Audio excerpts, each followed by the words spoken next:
back to game week Tuesday. I'll say the cursed line by any coach. We had a really good Tuesday practice, but we really did. I thought our guys attacked the day well, much better than we did even a week ago. And so, it helps when you win a conference game. And so I think our guys are excited to play at home again and another conference opportunity. We got a chance to go 2-0. And I think they're coming off a bye week. Much like us last week, usually when you get a bye week after the first 3 or 4 games, it really helps you kind of reset as a coaching staff and as a team, and you know your personnel and how they act in games and your quarterback and all that stuff. And so usually you come out on both sides of the ball with a much clearer focus on who you want to be the rest of the season. And so I expect that we'll get that from Stanford. I think Frank's done a really good job in this scenario, and obviously Andrew helping lead that charge over there. They're better than they were a year ago. That's pretty evident on film. They're stopping the run really well on defense. Offensively, they can really keep the ball from you. I mean, they can control the ball. They're probably the best rushing attack we'll have played so far this year just because they stay committed to it. So, yeah, be a good challenge. 11 a.m. kick at home. We need our fans to come out there, be there, and reverse Boulevard and stay for the end of the game and all those things. So it's an interesting situation they're in with Frank Reich and their staff. Yeah. Can you see some of his imprint that he's put on there? Yeah, I mean, and obviously I haven't studied him as a coach because he's been in the NFL most of his career, but I mean, the guy those my age and up know what a great player he was, right? Got to spend some time with him this May at the ACC meetings. Just an awesome guy. Just loved visiting with him, talking ball.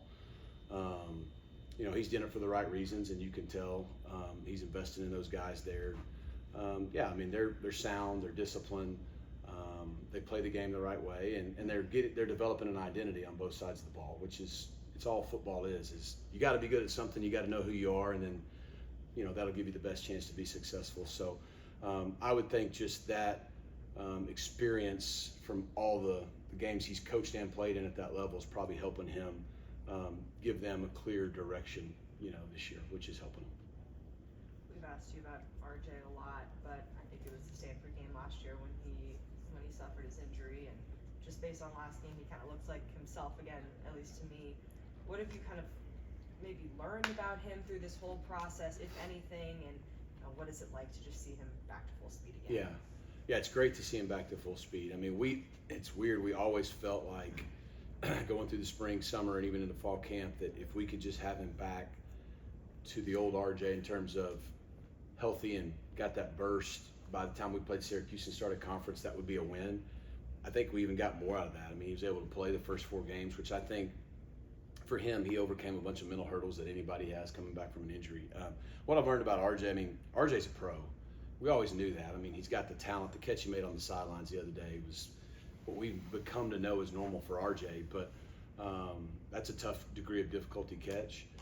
I thought he had his burst for the first time. You could really see the burst. He's had it in practice last week too and this week.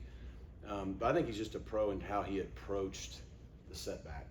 I mean, he's told me several times as soon as he got hurt last year, he was in the locker room there and he just started counting the months to know how long it would take him to get back. And so I think he attacked his disappointment in the injury, his setback, and then his rehab and recovery like a pro. And I think that's what's going to help him even more at the next level. We all knew his skill set can help him play at that level.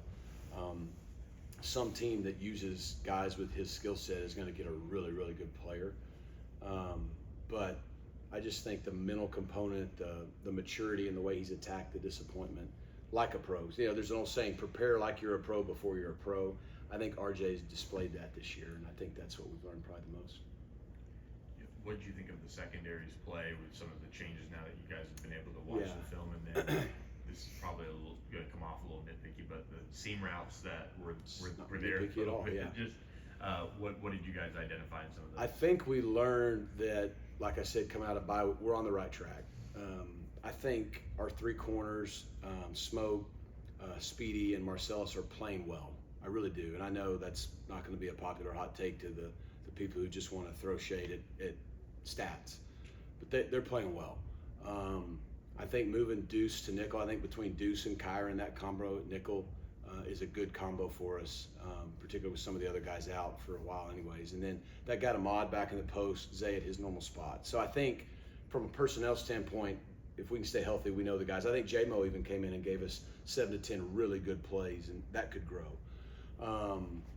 I think the issue that you saw on the few was busts. You know, one time we're in cover 2 and we don't have a half safety, we miscommunicate. It's not good.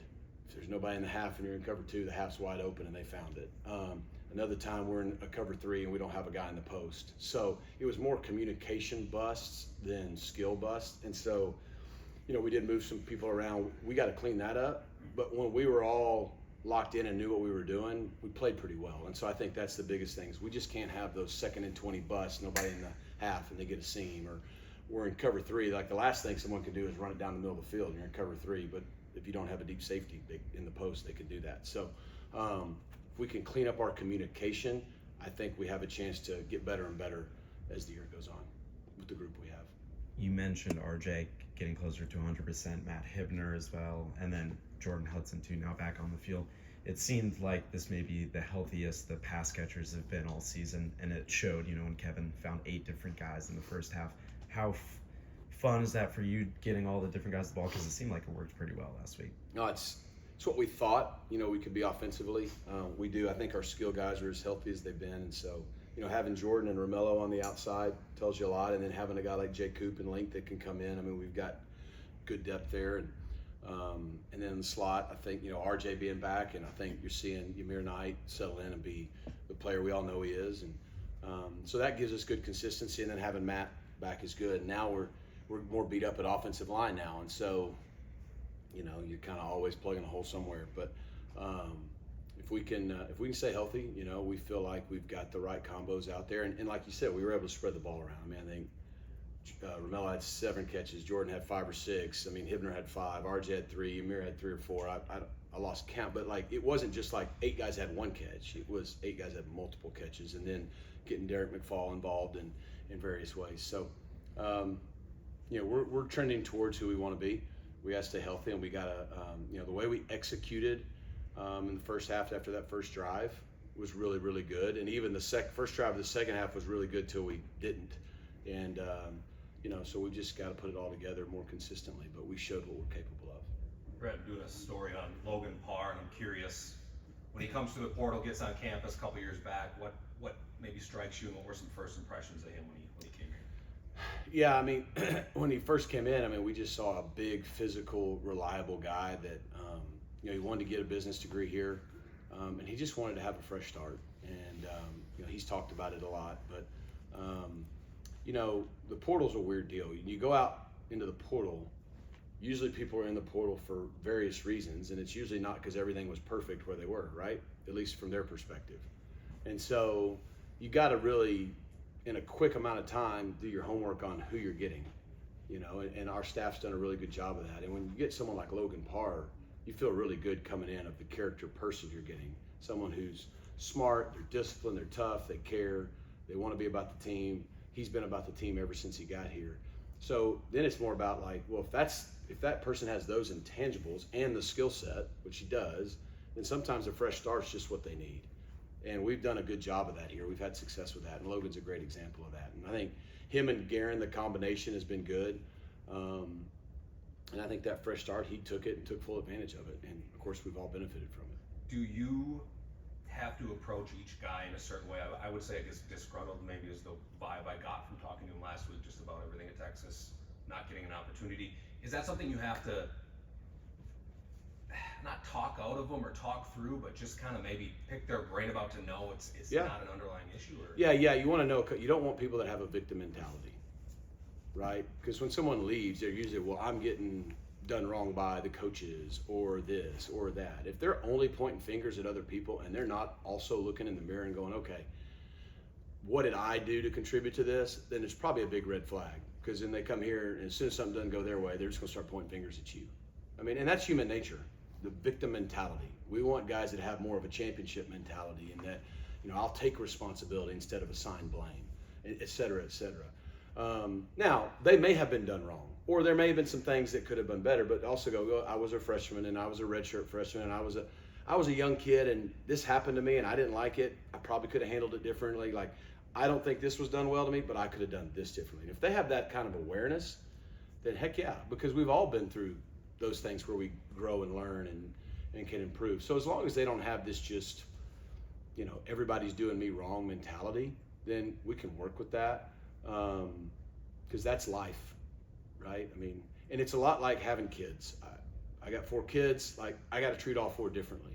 So a Logan Parr comes in and maybe a different situation than a Jordan Hudson, different situation than a Cam Robertson, a different situation than a Marcellus, right? Like, you have to treat them all fairly, right? Like, there's certain things we just do here and we're going to treat everybody the same and this is the standard and this is what we're going to do. But fair doesn't mean equal. Like, everyone's different. Everyone has different backgrounds, different needs, different struggles, different strengths. And so you have to develop relationships to get to know people, to know how to handle each person. I think that's what our staff does well. A guy like Guerin has a Logan Parr and a PJ Williams and an Andrew Chambleen, a Sevion Bird and a Bates and a Addison. They're all different. They all came for different reasons. Some may be similar. And so you have to coach them all the same in terms of, look, this is the standard of how we do things here, but also I know you're all different. I got to have the different relationship with everybody. And I think that's why Logan's been successful, is he's got a guy like Guerin who's done that. We've obviously seen a lot of really good games out of Kevin, but 16 straight completions, 4 touchdowns, I think, only 6 incompletions. Yeah. Where did that rank on the list of efficient games and really great games? Really good, really efficient. I mean, it's every week. I think there's maybe 2 or 3 plays that he needs back. That's a pretty good number when you play that many. I mean, the interception, we took a sack on one that wasn't great, but we could have got the ball out to the back. And then, one of the first or second third downs of the game, I think he could have got the ball out on a 3rd and 5, and just taking the easy thing. And other than that, it was pretty darn good. And it wasn't like, look, we were throwing efficient throws. We were getting the ball in the perimeter a lot, but I mean, he still throws the ball to Jalen Cooper on the play action, to RJ on the sideline, to Matt Hibner down the middle. Those are high degree of difficulty completion throws. He was just throwing with confidence and being super efficient. I think he's up over 70% completion on the year. That's a really good number. So I thought, like I've said, I think he's been real steady all year, and he's done a really good job of, when he has a bad play or a bad moment, they're not snowballing. And I think that's good QB play. When completed percentage goes up, is it timing? Is it footwork? Is it processing? Like, is it everything? Like, where has he been able to grow, I guess, in the accuracy? I think just confidence and comfortability, knowing where everybody is, and being willing to rip the ball to Matt Hibner down the middle when it's there one-on-one, and being able to check the ball down to Ymir Knight when it's not. You know what I'm saying? Like, and just take what's there. And it's also a team sport. I mean, he's got to have good protection. He's got to have guys making the catches, some of the tough catches, and so it's, a quarterback can go out and have 10 drops and his completion percentage is not going to be very good. And that doesn't mean maybe he wasn't playing well, or vice versa. So it's a complete team effort, but I think it's just comes with experience. Bit of a niche question for you, but I got to talk to Romello and Jordan about their kids, and being dads and being football players at the same time. I'm curious what you've kind of seen from them and how they balance all that, what that's like to have players that have kids, and you're a dad, how difficult that is and how they manage it all. Was a lot of people know nothing grows you up faster. And so I think you've seen them both really mature. I think there's nothing more proud as a coach than when a young man is in college playing football, has all these demands, and then they have a kid and they take the role, the responsibility of being a dad incredibly seriously. Like, it's super important to him. I think of Rashee Rice. Like, it was really important to him that he was a good dad when he was here. I think of Romello. I think she's 3 now. I think Jordan's is 2. I think we're close to their jersey numbers and years, which is kind of cool. But, like, you can tell it's really important to both those guys that they're present, that they're good, loving dads that are involved in their kids' lives, and they're not just like, yeah, I got a kid, but I'm still in college. Like, they've embraced that role. It's as good a calling as there is, and that's what you love about it as a coach, is that they're able to learn now what life's about. Like, hey, there's a work-life balance. Oh, and I'm a student. Yeah, and someday you're gonna not be having to go to school anymore, but you're gonna have a job, and you're gonna have potentially a wife. You're definitely gonna have kids. You're gonna have all these demands. And you can't let all of that take you away from the things that last, and the lasting legacy and impact they'll make is how they treat their kids, what kind of dad they are. And I think they've done a good job prioritizing that. That's been cool to see. The running back position has been interesting to watch. TJ emerge, Chunky getting more burn. What has it been managing that group like? Because you get Derek McFall involved in jet sweep, same with CJ, just as a whole. It's still a work in progress. I mean, we've got, again, a lot of guys that can make plays. TJ's been the most consistent. It makes sense. He's the oldest, the most experienced. Like I said, he kind of banged his shoulder up late in the Missouri State game, and I think that's really affected him a little bit lately, but I think he's healthier now. I mean, he's been able to play, but man, he just gives us a consistent presence, great in pass protection, and so there's a consistency there. I think, you look at a guy like Chris. I mean, Chris is incredibly explosive. He's still learning to play that position. We still think his best days are ahead of him, and so we'll continue to bring him along at the pace that works. And I still think he's got breakout moments ahead of him this year, hopefully Saturday. Chunky's a guy that we think's got a big ceiling, and he's a freshman. He's a freshman that missed time, and so you'll see flashes. And again, like I said, at other positions, you got to play through that development with him. McFall is a guy that is really a little bit like a Swiss Army knife. You think, I'm not saying the same, but kind of like we had Broderick Daniels in the past. Like, he can play running back, he can play slot receiver, he can catch it, he can run it, he's really smart. And so he gives us versatility there. And so we'll see how it works out. And then a guy I hadn't talked about a lot is Shoddy, who got here when school started. So I think you're seeing it's a little bit of more of a by committee group this year, and maybe an in game who has the hot hand may get more touches that game as opposed to where it settled into last year with B Money, who played really well last night, by the way. But so yes, when a guy takes it over and he's going to be a 20-plus touch guy game, it simplifies things. But at the same time, more guys are going to play, and they all are diverse and have different strengths. So I think you'll continue to see that.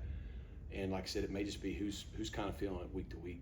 And then Stanford has one of the better run defenses, I think. You guys might face all year. What have you seen from them on film?